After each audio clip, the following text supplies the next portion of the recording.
Chapter 5, Mishnah 5.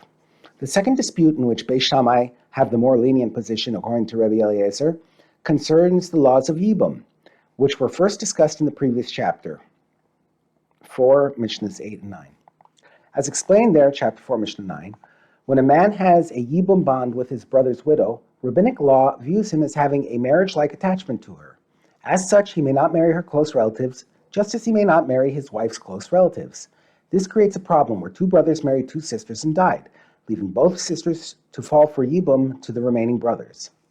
If there were four brothers, Reuven, Shimon, Levi, and Yehuda, and two of them, Reuven and Shimon, were married to two sisters, Rachel and Leah, and those married to the sisters died childless, so that both sisters fall for Yibum to the surviving brothers, Levi and Yehuda, these sisters must each perform chalitza with one of the surviving brothers to be released from their Yibum bond and become permitted to remarry.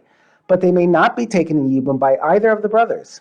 Since the sisters, Rachel and Leah, now have a Yibum bond with both surviving brothers, each of these women is not only the zekuka of the brothers, but also the sister of their zekuka.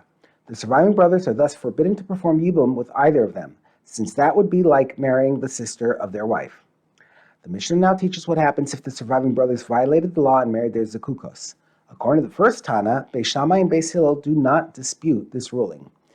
If both surviving brothers went ahead and married the sisters, i.e. each performed Yibum with one of them, they must divorce them, since these marriages are rabbinically forbidden. The Mishnah cites Rabbi Eliezer's tradition that the law we just learned is the subject of a dispute between Beis Shammai and Beis Hillel, with Beis Shammai adopting the more lenient view. Rabbi Eliezer says in the name of Beis Shammai, if they married the sisters instead of performing chalitza with them, they may keep them, even though the marriages were rabbinically forbidden. But Beis Hillel say they must divorce the sisters whom they married, since these marriages were forbidden.